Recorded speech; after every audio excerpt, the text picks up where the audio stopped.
केंद्रीय मंत्री आरसीपी सिंह तीसरी बार राज्यसभा नहीं गए और इस कारण अब उनका मंत्री पद भी जा सकता है।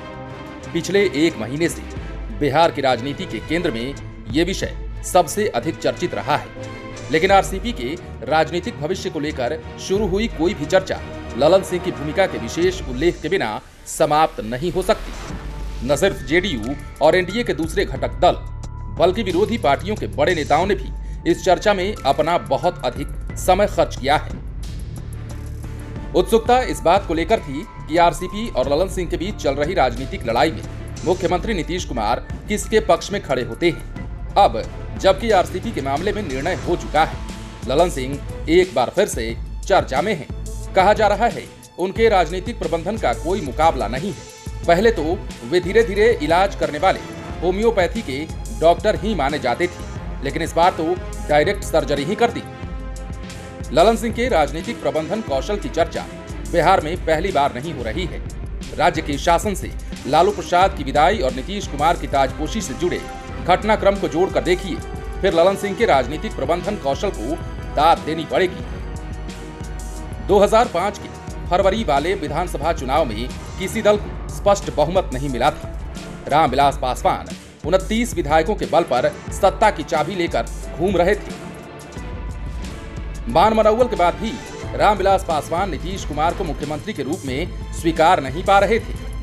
तय था कि लोजपा के विधायक जिस किसी के साथ जाएंगे, सरकार उसी की बनेगी। कहानी को लंबा खींचने की जरूरत नहीं है।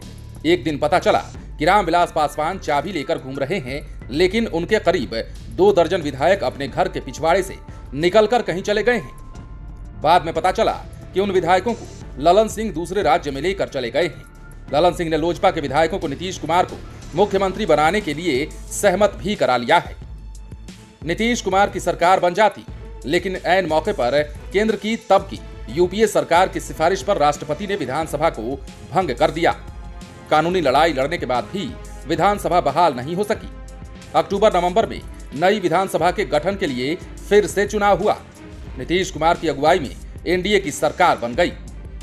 लेकिन जितनी आसानी से हम इस घटना की चर्चा कर रहे हैं, पूरा मामला उतना आसान नहीं था। 2005 के बीच चुनाव में जदयू भारी आर्थिक संकट में फंस गया था। पार्टी के पास उसके किराए का पैसा नहीं था। उस बुरे समय में धन का प्रबंधन भी ललन सिंह ने ही किया था। मदद करने वाले किंग महेंद्र अब इस दुनिया में नहीं है, लेकिन कोई भी आदमी किंग महेंद्र की तब की आर्थिक मदद के बिना नीतीश कुमार की सरकार की कल्पना नहीं कर सकता है। खैर, एहसान के एवज में जदयू ने उन्हें 3 बार राज्यसभा में भेजा। फिर 2009 के लोकसभा चुनाव के बाद ललन सिंह और नीतीश कुमार के बीच मनमुटाव हुआ। 2010 के विधानसभा चुनाव में ललन सिंह नीतीश कुमार के खिलाफ प्रचार करने लगे। ये मनमुटाव क्यों हुआ, बहुत कम लोग इसके बारे में जानते हैं। हम आपको बता रहे हैं कि उस मनमुटाव की जड़ में आरसीपी सिंह की ही भूमिका बाद में कैसे सामने आई थी। हुआ ये कि 2009 में ललन सिंह मुंगेर लोकसभा क्षेत्र से चुनाव लड़ रहे थे। पटना में उस समय तैनात एक डीआईजी ने इस संसदीय क्षेत्र के एक बाहुबली विधायक को जिला बदर करने का आदेश दिया। एक महिला आईपीएस अधिकारी तब पटना की एसएसपी थी। उन्होंने डीआईजी के आदेश की अनदेखी की। डीआईजी ने संबंधित क्षेत्र के डीएसपी को कहा कि उस बाहुबली को जिला बदर करने का प्रस्ताव भेजे। ललन सिंह को पूरी प्रक्रिया की भनक लगी। वे सतर्क हो गए, क्योंकि बाहुबली को अगर जिला बदर किया जाता तो सीधा आरोप ललन सिंह पर लगता। इसकी खराब प्रतिक्रिया होती, ललन सिंह चुनाव भी हार सकते थे। खैर, बाहुबली को जिला बदर नहीं किया जा सका। चुनाव परिणाम के बाद ललन सिंह ने मुख्यमंत्री से शिकायत की। उनके कहने पर पटना के एक बड़े अधिकारी को चुनाव में डीआईजी की भूमिका की जांच का जिम्मा दिया गया। जांच में इस बात की पुष्टि हुई कि डीआईजी की भूमिका सही नहीं थी। अब ललन सिंह उस डीआईजी के खिलाफ कार्रवाई चाहते थे। मुख्यमंत्री के ओएसडी के नाते आरसीपी सिंह ने कार्रवाई को रोका। इस घटना से ललन सिंह भावनात्मक तौर पर आहत हुए। उन्होंने अलग रास्ता चुनने का निर्णय ले लिया। लेकिन बहुत जल्द ही ललन सिंह और मुख्यमंत्री को भी एहसास हुआ कि दोनों एक दूसरे की राजनीति के पूरक हैं।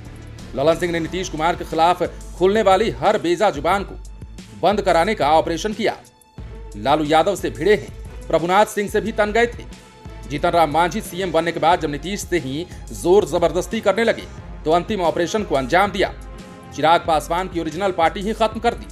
आरसीपी की कहानी अभी तो सबके सामने ही है। हाँ, ललन सिंह के व्यक्तित्व के एक खास पहलू की चर्चा और भी जरूरी है।